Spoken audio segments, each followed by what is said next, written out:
Aloe vera ಆಗಿರ್ಬೋದು ಅಥವಾ ಅರಿಶಿನ ದೈ ಆಗಿರ್ಬೋದು ಎಲ್ಲ ಹಳ್ಳಿಯಲ್ಲಿ ಸಿಗ್ತಕ್ಕಂಥ ಗಿಡಗಳೇ. ಎಷ್ಟೋ ಗಿಡಗಳು ದುರಂತ ಏನಪ್ಪ ಅಂದ್ರೆ ಕಳೆನಾಶಕಗಳನ್ನ ಇವೆಲ್ಲ ಕಳೆನಾಶಕ ಅಂತೇಳಿ ಎಲ್ಲ ರೈತರು ಹಾಳು ಮಾಡ್ತಾರೆ.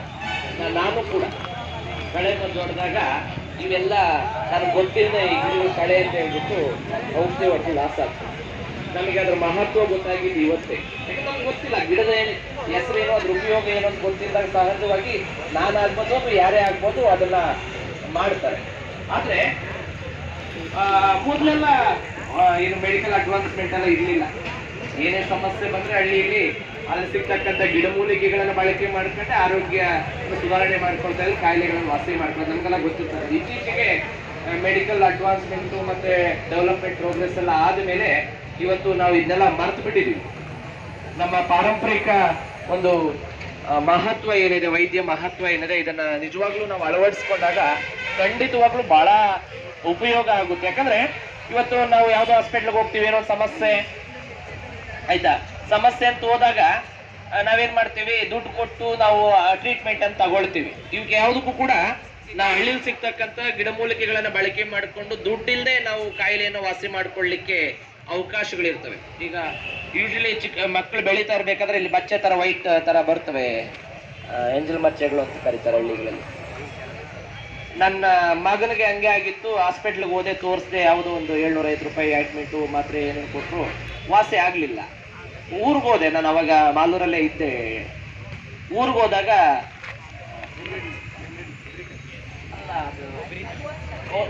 ಓರ್ಸ್ಕಾಯಿ ತೋಟದ ಹತ್ರ ಸಿಕ್ತು. ಅದನ್ನ ತಂದು 2 ದಿವಸ ಹಚ್ಚಿದೆ ಅಷ್ಟೇ ಮಗನಿಗೆ. ಅದು ಕಾಚಸ್ಸು ಹೊಡ್ತೈತೆ, ಗೊತ್ತಾಗೋದೇ ಇಲ್ಲ. ಆಯ್ತಾ? ಸೊ ಈ ತರದ್ದು ಬೇಕಾದಷ್ಟು ನಮ್ಗೆ ಗೊತ್ತಿದೆ. ಆಮೇಲೆ ಇನ್ನೊಂದೇನಪ್ಪ ಅಂದ್ರೆ ಆ ಹಳೆ ಪಾರಂಪರಿಕ ವಿಧಾನಗಳನ್ನ ಅನುಸರಿಸ್ತಕ್ಕಂಥ ಹಿರಿಯರಿದ್ರಲ್ಲ, ಆ ತರದ ಒಂದು ವಿಚಾರ, ಜ್ಞಾನ, ತಿಳುವಳಿಕೆ ಇದ್ದಂಥವ್ರು ಇವತ್ತು ತೀರ್ಕೊಂಡ್ಬಿಟ್ಟು ಆ ಜ್ಞಾನ ತಿಳುವಳಿಕೆ ಅಲ್ಲಿಗೆ ಸ್ಟಾಪ್ ಆಗ್ಬಿಟ್ಟು ಅದೊಂದು ದೊಡ್ಡ ದುರಂತ. ಈಗ ಹಳ್ಳಿಗಳಲ್ಲಿ ಎಷ್ಟೋ ವಿಧಾನಗಳಿದಾವೆ, ಆಯ್ತಾ, ಅದ್ರ ಬಗ್ಗೆ ನಮಗೆ ಅಸಡ್ಡೆ ಮತ್ತೆ ಇಲ್ಲೊಂದ್ ಕಡೆ ತಿಳುವಳಿಕೆ ಅಂತ ಇರ್ತಕ್ಕಂಥದ್ದು ಬಹಳ ದುರಂತದ ವಿಚಾರ. ಆಯ್ತಾ, ನಮ್ಮಲ್ಲೇ ಎಲ್ಲ ಸಮಸ್ಯೆಗಳಿಗೂ ಪರಿಹಾರ ನಮ್ಮ ಹಳೆಯ ಚಿಕಿತ್ಸಾ ವಿಧಾನಗಳಲ್ಲಿ ಇದಾವೆ. ಅದನ್ನ ನಾವು ಅಳವಡಿಸ್ಕೊಂಡಾಗ ಒಂದು ಸಮಯ ಉಳಿಯುತ್ತೆ, ಒಂದು ಆರೋಗ್ಯ ಕಾಪಾಡುತ್ತೆ, ಸಮಸ್ಯೆಗಳನ್ನು ಹೋಗ್ಲಾಡಿಸ್ಕೊಳ್ಬಹುದು, ಮತ್ತೆ ದುಡ್ಡು ಕೂಡ ಉಳಿಸ್ಬೋದು. ಸಮಯ ಮತ್ತೆ ದುಡ್ಡು ಇದೆಯಲ್ಲ, ಬಹಳ ಅಮೂಲ್ಯವಾಗಿರ್ತಕ್ಕಂಥದ್ದು ಸಮಯ ಮತ್ತೆ ದುಡ್ಡು. ಆ ಎರಡನ್ನು ಉಳಿಸ್ಬೇಕಂದ್ರೆ ನಮ್ಮ ಸುತ್ತಮುತ್ತನೇ ಬೆಳ್ಕೊಬಹುದು. ಯೂಶಲಿ ಹಳ್ಳಿಗಳಲ್ಲಿ ಬರ್ತಕ್ಕಂಥ ಮಕ್ಕಳು ನೀವೆಲ್ಲ ಏನಿದ್ದೀರಾ, ನೀವು ಇದನ್ನ ಬೆಳ್ಕೊಂಡು ಇಟ್ಕೊಳ್ಬಹುದು, ಇದೇನು ಸಮಸ್ಯೆ ಆಗೋದಿಲ್ಲ. ಒಂದ್ ಸ್ವಲ್ಪ ಜಾಗ ಇದ್ರೆ ಸಾಕು, ಒಂದೊಂದು ಗಿಡ ಇಟ್ಕೊಂಡಿದ್ರೆ ನಿಮಗೆ ಅದ್ರ ಪಾಡಕ್ಕೆ ಅದು ಉಪಯೋಗ ಬರ್ತದೆ. ಅರ್ಥ ಆಯ್ತಾ? ಸೊ ಅದನ್ನ ಅಳವಡಿಸ್ಕೊಂಡು ಬರೀ ಇಂಥ ಕಾರ್ಯಕ್ರಮಗಳನ್ನ ಮಾಡಿಬಿಟ್ರೆ, ಹರೀಶ್ ಬಾಬು ಸರ್ ಇವತ್ತು ಬರ್ತಾರೆ ಹೋಗ್ತಾರೆ, ನಾವು ಕೂಡ ಇಂಥ ಜ್ಞಾನವನ್ನ ವಿಚಾರಗಳನ್ನ ತಿಳ್ಕೊಂಡಾಗ ನಾವು ಒಬ್ರಿಗೆ ಹೇಳಲಿಕ್ಕೆ ಸಾಧ್ಯ ಆಗುತ್ತೆ. ನನಗೆ ಒಬ್ರು ಆಟ ಆಡ್ತಾ ಆಡ್ತಾ ಕಾಲು ಉಳುಕ್ಬಿಟ್ಟಿತ್ತು. ನಮ್ಮೂರಲ್ಲಿ ಒಬ್ರು ಇದ್ರು, ಇಲ್ಲಿ ಹಾಸ್ಪಿಟ್ಲ್ ಎಲ್ಲ ತೋರಿಸ್ದೆ, ಎಕ್ಸ್ರೇ ಮಾಡಿಸ್ದೆ, ಸ್ಕ್ಯಾನಿಂಗ್ ಮಾಡಿಸ್ದೆ, ಸ್ವೆಲ್ಲಿಂಗ್, ಊತ ಮತ್ತೆ ನೋವು ಕಡಿಮೆ ಆಗ್ಲೇ ಇಲ್ಲ. ಊರಿಗೆ ಹೋದೆ, ಹಿಂಗ ಆಗ್ಬಿಟ್ಟದೆ ಅಂತ ಹೇಳಿದ್ರು. ನಮ್ಮ ಮನೆ ಹತ್ರ ಯಪ್ಪ ಇದ್ರು, ಹಿಂಗ ಆಗ್ಬಿಟ್ಟೈತೆ ಅಣ್ಣ ಅಂತಂದೆ. ಅಷ್ಟೇ ತಾನೇ, ಬಾ ಅದು ಓಡೋಗ್ತದೆ, ಯಾಕೆ ಅದಕ್ಕೆ ಯಾಕೆ ತಲೆ ಕೆಡ್ಸ್ಕಂತಿ ಅಂತ ಹೇಳಿ ರಸ್ತೆಲೇ ಒಂದಿಷ್ಟೇ ಇಷ್ಟು ಸೊಪ್ಪಿತ್ತು. ಆ ಸೊಪ್ಪನ್ನ ಹೊಂಗೆ ಎಣ್ಣೆಯಲ್ಲಿ ಹಾಕ್ಬಿಟ್ಟು ಕರೆದ್ಬಿಟ್ಟು ಇದನ್ನ ಇಲ್ಲಿ ಹಚ್ಕೊ ಅಂತ ಹಚ್ಕೊಂಡೆ. ಅವತ್ತು ರಾತ್ರಿಗೆ ಸ್ವೆಲ್ಲಿಂಗ್ ಹೋಯ್ತು, ಎಕ್ಸ್ರೇ ಮಾಡಿಸಿ ಟ್ಯಾಬ್ಲೆಟ್ ತಿಂದು ವಾಸಿ ಆಗದೆ ಇರೋದು. ಆಯ್ತಾ, ಹಚ್ಕೊಂಡು ವೆರಿ ನೆಕ್ಸ್ಟ್ ಡೇನೆ ನೋವು ಹೊರಟೋಯ್ತು, ಸ್ವೆಲ್ಲಿಂಗು ಹೊರಟೋಯ್ತು, ಕಂಪ್ಲೀಟ್ ವಾಸಿ ಆಯ್ತು. ನನಗೆ ನಂಬಲಿಕ್ಕೆ ಆಗ್ಲಿಲ್ಲ. ಆಯ್ತಾ, ಅದಾದ್ಮೇಲೆ ನನ್ನ ಬಾವಮೈದ ಒಬ್ಬನಿಗೆ ಮನೆ ಮೇಲಿಂದ ಬಿದ್ದುಬಿಟ್ಟು ಕಾಲು ಪ್ರಾಬ್ಲಮ್ ಆಯ್ತು, ಆಪರೇಷನ್ ಆಗಿತ್ತು. ಎಷ್ಟಾದ್ರೂ ಏನು ಸುಮಾರು 15-20 ದಿವಸ ಹಾಸ್ಪಿಟ್ಲಲ್ಲಿ ಇದ್ದು ಬಂದ. ಈ ನೋವು ಅಂದ್ರೆ ಸಹಿಸ್ಕೊಳಕ್ ಆಗದೆ ಇರ್ತಷ್ಟು ನೋವು.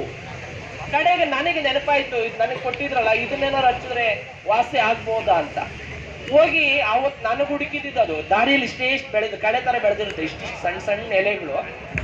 ಆಮೇಲೆ ಅದನ್ನ ಹುಡುಕಿ ಇದನ್ನ ಹೊಂಗೆ ಎಣ್ಣೆಲಿ ಹಾಕಿ ಮಾಡೋ ಅಂತ. ಸುಮಾರು 3 ತಿಂಗಳಾಗಿತ್ತು ಅವ್ನು ನಿದ್ದೆ ಮಾಡಿ ನೋವಿಗೆ. ತಮಾಷೆ ಹೇಳ್ತಿಲ್ಲ, ಉತ್ಪ್ರೇಕ್ಷೆ ಮಾಡ್ತಿಲ್ಲ.